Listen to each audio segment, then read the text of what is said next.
வணக்கம். இந்த YouTubeல வந்து ஒரு விஷயம் நாங்க பார்த்திருந்தோம். ஒரு யூடியூபர், ஒரு பிரபலமான யாழ்ப்பாண யூடியூபர் ஒரே நேரத்துல சுவிஸ்லயும், இத்தாலியிலயும் வந்து 2 பெண்கள வந்து காதலித்து ஏமாற்றியிருப்பதாக சொல்லி, ஒரு பெரிய ஸ்கிரீன்ஷாட்டுகள் வேறு பல விடயங்கள் வந்து பகிரப்பட்டுக் கொண்டிருக்கின்றது. நாங்கள் இந்த விடயங்கள வந்து நேரடியாக முகத்திருக்க வேண்டிய தேவை எங்களுக்கு இல்ல. மற்றது அது தனிநபர் சம்பந்தப்பட்ட விடயங்கள். ஆனாலும் இவர்கள் வந்து இன்றைக்கு இது எல்லாத்தையும் வந்து பொது வழியில கொண்டு வந்திருக்கிறார்கள். இதுக்குரிய காரணம் என்னன்றத வந்து உண்மையில எங்களுக்கு புரியல.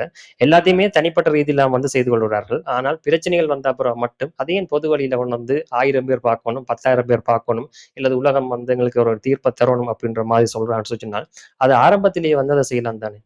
ஆரம்பத்தில அவர்கள் பிரச்சனை படுறதுக்கு முன்னமே, அல்லது என்ன விரும்புகிற நேரங்கள்லயே, "நாங்க இப்படித்தான் இருக்கிறோம். எங்களுக்கு எங்கள எங்கள எங்கள கட்டி வையுங்கள்" அப்படின்ற மாரி கேட்கலாம். ஆனா எல்லாத்தையுமே ரகசியமாக இல்ல தங்களுக்கு விருப்பத்துக்கு ஏத்த மாரி செய்து போட்டு, பிரச்சனையா மட்டும் இந்த மாரி கொண்டு வரது வந்து எவ்வளவு தூரம் வந்து நியாயமான ஒரு விஷயம் அப்படின்றத வந்து யோசிச்சு கொள்ளணும்.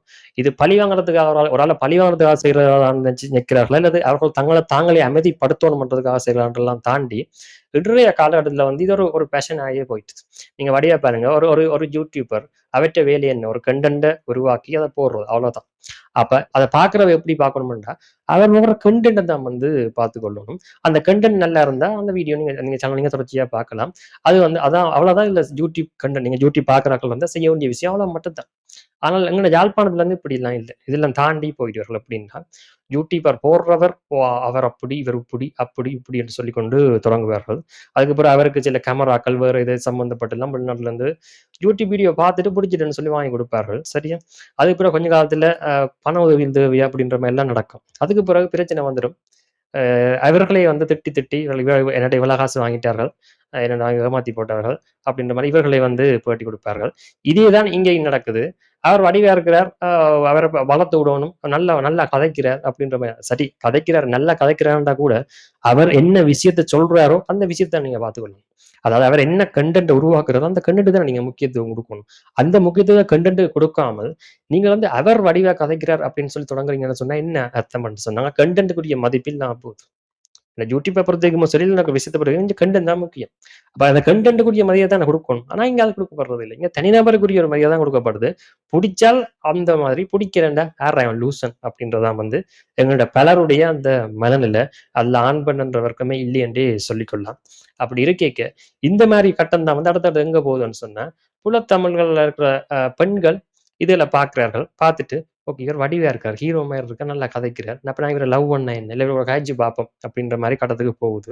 அதுக்கு பிறகு அவர்கள் வந்து கதைக்கிறாங்க. யோசிச்சு பாருங்க ஒரு யூடியூபர் ஒரு விஷயம் செய்து கொண்டிருக்கிறார். அவருக்கு அதிகம் அவர் அவர் தன்னுடைய அவருக்கு என்ன வருதோ அத செய்கிறார். அதுல வியூ வருது, அவருக்கு காசு வருது. அதெல்லாம் ஓகே.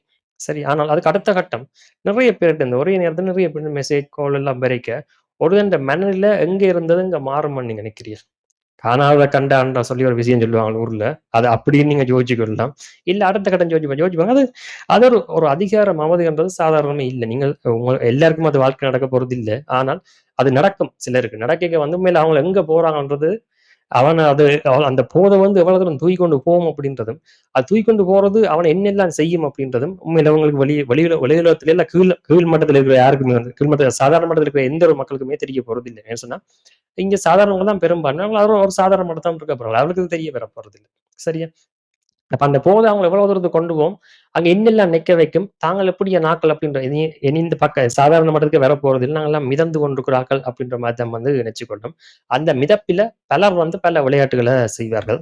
வேற வேற பல விடயங்கள வந்து செய்து கொள்வார்கள். என்ன சொன்னால், அவர்கள் என்ன செஞ்சாலுமே நியாயப்படுத்துறதுக்கு ஒரு பெரிய கும்பல் வெளியில உருவாகிடும் டிஜிட்டல்ல.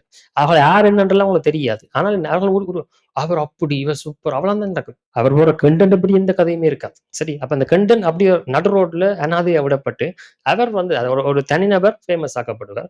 ஃபேமஸ் ஆக்கின அப்புறம் என்ன இருக்கும்னு சொன்னா, அவர சுத்தியே ஒரு ஒரு ஒரு சமூக அரசியல் ஒண்ணு நடந்து கொண்டிருக்கும். அவருக்கு கதைக்கோணும். அவர் அப்படி, அவர் இப்படி, அவர் நல்லவர். அப்ப இப்படி ஒரு பக்கம் வரைக்கும் இன்னொரு எதிர் டீம் வரும் அப்படின்னு சொன்னா, இல்ல இவர் ஏமாத்துக்காரர் போலான்றிருக்கு, இவன் முதலையே இப்படித்தான் அப்படின்ற மாதிரி இன்னொரு டீம் ஒன்று உருவாகும். சரியா? இது பல அவருடைய பின்புலங்கள் அல்லது அவர் செய்யற சில விளையாட்டுகளை வச்சுக்கொண்டு 2ஆ பிரிந்துருவார்கள். சாதாரண பிரிஞ்சுன்னா, ஒரு டீம் வளர்த்து விடுறதுலயே பார்க்க 2ஆ பிரிஞ்சோன்னா வேகம் எடுக்கும் அவருடைய வளர்ச்சி. முதல் சாதாரணமா தான் இருக்கும் அவருடைய வளர்ச்சிகள். அதுக்கப்புறம் 2ஆ பிரிஞ்சோன்ன, அந்த பிரிஞ்சு எதிர்க்கிற டீமுக்காண்டியே அவருக்கு ஆதரவு குடுக்குற டீம் வந்து அள்ளி குவிச்சு அவர வந்து வளர்த்து விடும். வளர்த்து விட்டா என்ன நடக்கும்? அவர் வந்து அ கால் தலகால் தெரியாமல் ஆடுவார். கிட்டத்தட்ட இதுதான் இந்த விஷயத்தில நடந்திருக்கிறது. இது இதில மட்டும் நடக்குமான்னு இல்ல. அது புலம்பெயர் தமிழர்களுடைய பொருளாதார வளங்கள எடுக்க தங்களுக்கென்று எடுத்துக் கொள்றது. தங்களுடைய சொந்த சுய லாபத்துக்காக அதில பாவிக்கிறதுல இருந்து, பல விஷயங்கள் வந்து அதுக்குள்ள நடக்கப்போது. இந்த யூடியூபர் வந்து இவர் எல்லாத்திலுமே வந்து ஈடுபட்டிருக்கிறார் நாம் வந்து நம்பகமாக வந்து சொல்லப்படுது. அப்படி இருக்கேக்க என்ன நடக்குது? நம்ம சொன்னா என்ன? கடைசியா பிள்ளைகளும் வந்து தங்களுடைய கற்ப எடுத்திருக்காங்க அப்படின்ற மாதிரி, இன்னைக்கு ஸ்கிரீன்ஷாட்ல வந்து வாய்ஸ் ரெக்கார்டுகள் என்பது TikTokல போட்டுக் கொண்டிருக்கிறார்கள். உண்மையில சரி. ஓகே இது பிரச்சனை வந்துட்டுன்னு சொன்னா, நீங்க நேரடியா தீர்த்துக் கொள்ள இயலுமென்றா அத பேசிக்கொள்ளலாம். இல்ல தீர்த்துக் கொள்ள இயலாத வகையில தான் அவர் இருக்கிறார்கள்ன்னு சொல்லி சொன்னால், நீங்க இதுல பேசுறதுக்கு ஒன்றுமே இல்ல. நீங்க டக்குனு உங்களோட வாழ்க்கைய பார்த்துட்டு போக வேண்டியது. ஓகே நடந்தத கெட்டவனா நெனச்சுட்டு போக வேண்டியது. அவ்வளவுதான் இதுல இங்க இருக்கிறது. இது அவமானப்படுத்த போறேன் அப்படின்ற மாதிரி ஆட்கள் சொல்றதோ, அல்லது நீங்க சொல்றவர்கள் உங்கள கன்டென்ட் ஆக்கி தாங்கள் YouTubeலயோ, TikTokலயோ போட்டுக் கொண்டிருக்கிறதோ தான் இப்ப திருப்பி நடந்து கொண்டிருக்கிறது. அப்ப இதெல்லாம் எவ்வளவு தூரத்துக்கு வந்து ஒரு பிரச்சனைக்குரிய விஷயமான்றத ஒரு நாளுமே நிக்கிறதே இல்ல. இன்றைய காலத்துல இருக்கிற தலைமுறைகள் சொல்லி இந்த TikTok, YouTubeக்குள்ள வர்றது மட்டும் தான் விஷயம். உலகம் நெனச்சு கொண்டிருக்கிற பல எங்கன மக்கள் எல்லாமே, இதுதான் எல்லாம் பெரிய விஷயம் அப்படின்ற மாதிரியும் இன்னைக்கு யூடியூப்ல நாங்க என்ன பார்த்தோமோ, அதுதான் இன்னைக்கு இந்தியா நாள் ஃபுல்லா யோசிச்சு கொண்டிருக்கணும். இல்ல அத பத்தி தான் நாங்க கதைக்கணும். அப்படின்ற மாதிரியே வாழ்க்கைய அமைச்சு கொண்டிருக்கிறதெல்லாம், எங்களுக்கு ஒரு பெரிய வேடிக்கையாயும், வினோதமாக தான் இருக்கிறது. ஒரு சின்ன ஃபோன் அத சுத்தி அது அந்த சின்ன ஃபோன் உங்கள கண்ணை மறைக்குது, எங்களோட அறிவையும் மறைக்குது, மொத்த வாழ்க்கையையும் மறைக்குது என்ற அளவுக்கு வந்துட்டேன்னு சொல்லி சொன்னால், அதுக்கு ஒரே காரணம் நீங்கள் மட்டும் தான். ஒரு நாளுமே இங்க வெளியில இருக்கிற யாருலுமே அல்லது சமூக வலைதளங்கள் மக்கள் அடிமைகள் ஆக்குது அப்படின்னு எதுவுமே இல்ல. நீங்கள் தான் அடிமைகள் ஆகுறீர்கள் அப்படின்றது தான் வந்து விஷயம். இதுலருந்து கொஞ்சம் கொஞ்சமா நீங்க வெளியில வரக்கூடிய மாரி இருந்தால் மட்டும் தான், இந்த பிரச்சனைகள், இந்த விடயங்கள், இந்த துன்பங்கள்ல இருந்தெல்லாம் உங்களுக்கு விடுதலை கிடைக்கும். அப்படி இல்லையென்றால் நீங்க திருப்பி இதுக்குள்ளேயே சுழண்டு கொண்டிருப்பீர்கள். இதுக்குள்ளேயே அழுகுறதும், திருப்பி சிரிக்கிறதும். இல்ல இப்ப அழ வச்சுட்டா இன்னொரு சிரிக்கிறதுக்கு இன்னொரு வேணும். அப்புறம் இன்னொரு வேலை. அப்புறம் அங்க விழுந்துட்டு அப்புறம் திருப்பி சிரிக்கிறதுக்கு, திருப்பி அழுகுறான்னு சொல்லி மாறி மாறி ஓடிக்கொண்டிருப்பீர்கள். நன்றி.